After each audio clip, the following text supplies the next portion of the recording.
ഉള്ളത് പറഞ്ഞാൽ ഒരു കല്യാണത്തിനായിക്കോട്ടെ വേറെന്തെങ്കിലും പരിപാടിക്കായിക്കോട്ടെ നിങ്ങളുടെയൊക്കെ കളിയാക്കൽ ഏറ്റുവാങ്ങാനായിട്ട് ഒരു കോമാളിയെ പോലെ വന്ന് നിൽക്കാൻ നിങ്ങൾ വിളിച്ചാലും വരാൻ ഞാൻ റെഡിയാണ്. കാരണം ഞാനിപ്പം കുറച്ച് കാശിന് വേണ്ടി എന്നെ തന്നെ എന്റെ കയ്യിലുള്ള സ്കിൽസ് തന്നെ വിൽക്കാൻ വേണ്ടിയിട്ട് റെഡി ആയിട്ട് നിൽക്കുകയാണ്. ദയവ് ചെയ്ത് എന്നെ ഇന്ന് നിങ്ങൾ ഹെൽപ്പ് ചെയ്യണം.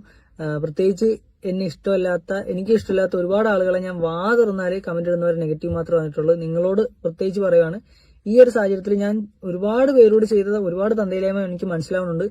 എന്റെ അച്ഛനോട് ചെയ്ത തന്തയില്ലായ്മയ്ക്ക് എനിക്ക് അറ്റ്ലീസ്റ്റ് ഇതെങ്കിലും ചെയ്യാൻ പറ്റുള്ളൂ. സംഭവം എന്താണെന്ന് വെച്ച് കഴിഞ്ഞാൽ അച്ഛന്റെ മരണാനന്തര ചടങ്ങൊന്നും എന്റെ ചിലവിലല്ല പോയത്. അത് അച്ഛന്റെ ഭാര്യയും അച്ഛന്റെ സഹോദരങ്ങളും അവരുടെ മക്കളൊക്കെയാണ് നടത്തിയത്. 2 ദിവസം കഴിഞ്ഞാല് 16 അടിയന്തരമാണ്. അപ്പൊ അതിന് എന്തെങ്കിലും എനിക്ക് ഹെൽപ്പ് ചെയ്യണമെന്നുണ്ട്. നിങ്ങൾക്ക് ഞാൻ കുറച്ച് കാശ് ബെഗ് ചെയ്യാൻ അങ്ങനെ ചോദിക്കേണ്ട ഒരു സിറ്റുവേഷനാണ്. പക്ഷെ എനിക്കത് പറ്റില്ല. അതുകൊണ്ട് എനിക്കൊരു ജോലി എന്ന് വെച്ചാൽ ഒരു കണ്ടന്റ് ക്രിയേഷൻ ജോലി തരാൻ പറ്റുവാണെങ്കിൽ അതെനിക്ക് ഭയങ്കര ഹെൽപ്പായിരിക്കും. അതായത് എന്റെ മൈൻഡിൽ വരുന്ന കാര്യം എന്ന് വെച്ച് കഴിഞ്ഞാൽ, നിങ്ങൾക്കൊരു സ്റ്റാർട്ടപ്പ് ഉണ്ട്, അല്ലെങ്കിൽ നിങ്ങൾക്കൊരു കമ്പനി ഉണ്ട്, നിങ്ങൾക്കൊരു സ്കില്ലുണ്ട്, അതിനെ ഒന്ന് സോഷ്യൽ മീഡിയയിൽ അതിന്റെ ഒരു പ്രസൻസ് കൊണ്ടുവരണമെന്നുണ്ടെങ്കിൽ എല്ലാ ദിവസവും മാസത്തിൽ 30 ദിവസവും ഞാൻ ഓരോ വീഡിയോ വെച്ച് ക്രിയേറ്റ് ചെയ്ത് തരാം. എനിക്കൊരു ദിവസം ഒരു 1500 വെച്ച് കൂലി തന്നാൽ മതി. ഇത് ചോദിക്കാനായിട്ട് യാതൊരു അർഹത എനിക്കില്ല എന്ന് നല്ല ബോധ്യമുണ്ട്.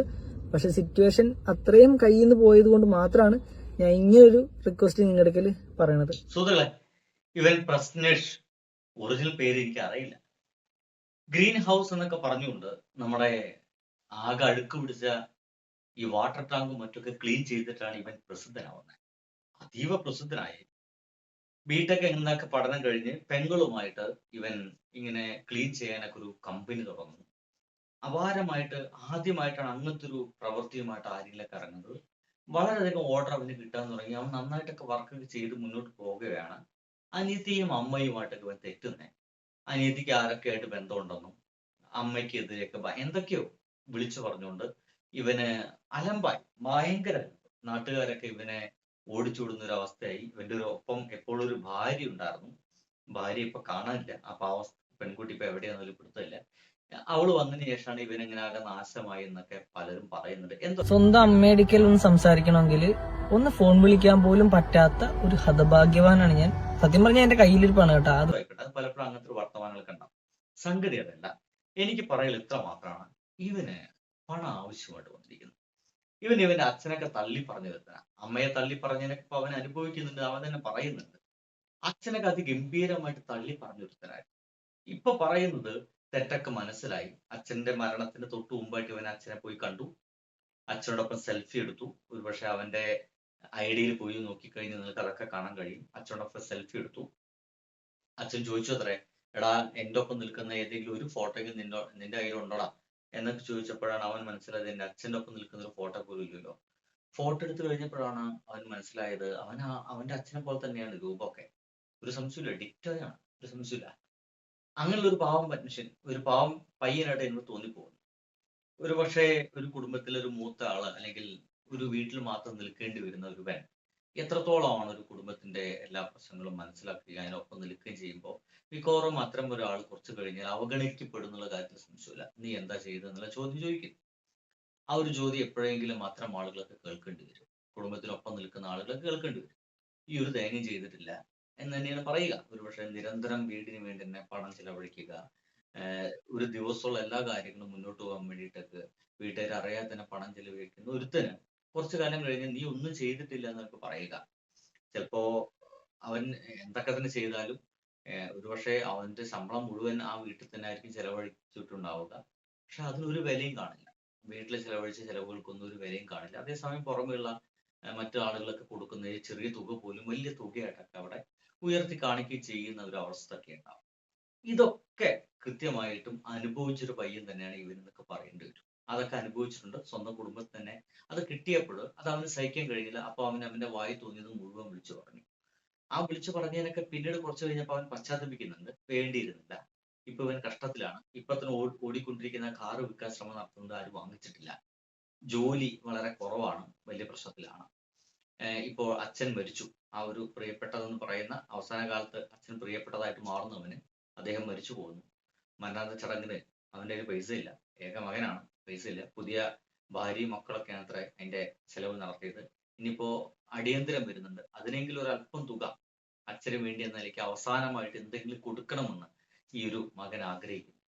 പക്ഷെ അതിലൊന്നും അവന്റെ കയ്യിൽ പൈസ ഇല്ല. ഇതാണ് ഏറ്റവും വലിയ പ്രശ്നം. അതിലൊന്നും അവന്റെ കയ്യിൽ പൈസ എന്ന് പറയുന്ന സംഗതി ഇല്ല. ഇപ്പൊ അവൻ ബെഗ് ചെയ്യണം, അക്ഷരാർത്ഥത്തിൽ അവൻ ബെഗ് ചെയ്യണം. എന്തെങ്കിലും എനിക്ക് പൈസ തരാവോ എന്നൊക്കെ അവൻ ചോദിക്കുന്നുണ്ട്. ഒപ്പം തന്നെ ഇനി അത് പറ്റിയില്ലെങ്കിൽ നിങ്ങൾ എനിക്കൊരു പണി തരൂ. പണി അവൻ എന്താന്ന് അവൻ അറിയുന്ന കോണ്ടന്റ് ക്രിയേഷൻ ആണ്. നിങ്ങളുടെ എന്തെങ്കിലും സ്ഥാപനം ഉണ്ടെങ്കിൽ അതിന് വേണ്ടി നല്ല കോണ്ടന്റുകൾ ഞാൻ ഉണ്ടാക്കി തരാം. ഒരു വീഡിയോയ്ക്ക് അല്ലെങ്കിൽ ഒരു ദിവസം ഞാൻ ചെയ്യുന്ന വർക്കിന് എനിക്ക് 1500 രൂപ വെച്ച് തന്നാൽ മതി. ഈ 1500 എന്ന് പറയുന്നത് ഒരു സാധാ കൂലിയാണ് കേട്ടോ.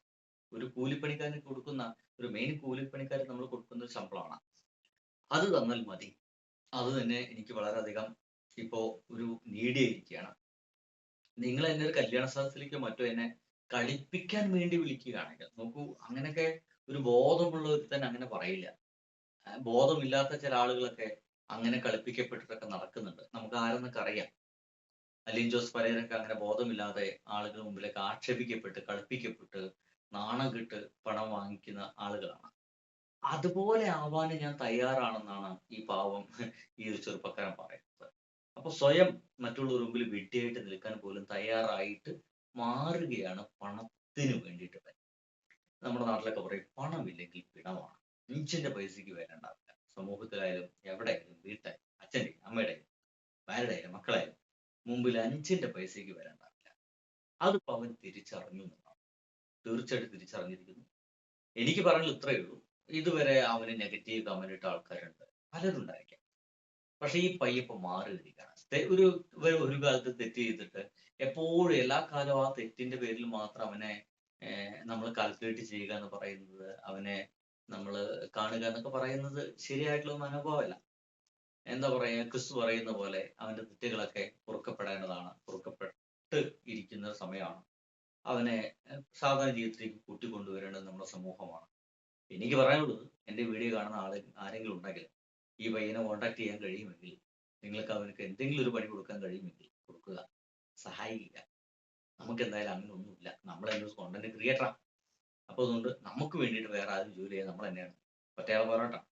അപ്പോൾ നമുക്ക് വേണ്ടിയിട്ട് നിങ്ങളൊക്കെ ചെയ്യേണ്ടത് കാണുക, കമന്റ് അടിക്കുക, ലൈക്ക് അടിക്കുക, ഷെയർ ചെയ്യുക എന്നുള്ളതാണ്. അത് ഞങ്ങളോട് പറഞ്ഞു കൊടുക്കും. എന്തായാലും ആ പയ്യനെ എനിക്ക് വലിയ പിടുത്തമൊന്നുമില്ല, എനിക്ക് ഇഷ്ടമല്ലാത്തൊരു പയ്യനൊക്കെ തന്നെ. പക്ഷെ ആ പയ്യനെ നിങ്ങൾക്ക് സഹായിക്കാൻ കഴിയുമെങ്കിൽ ഏതെങ്കിലും വിധത്തിൽ സഹായിക്കുക. ബൈ. എനിക്കൊന്നും ഇതിലുമായിട്ട് ഒരു ബന്ധവുമില്ല കേട്ടോ. ആ പയ്യനോട് എനിക്കൊരു ബന്ധവുമില്ല. ഞാൻ ആദ്യം പറഞ്ഞുതരാം. ആ പയ്യനെ എനിക്കറിയില്ല, ആ പയ്യനോട് ഒരു ബന്ധവുമില്ല, അവൻ ഏത് നാട്ടുകാരൻ പോലും അറിയില്ല, അവന്റെ ഒറിജിനൽ പേര് പോലും അറിയില്ല. ഞാൻ ആകെ പ്രശ്നേഴ്സ് എന്ന് മാത്രമാണ് ഞാൻ ആകെ പറഞ്ഞിട്ടുള്ളത്. ബൈ.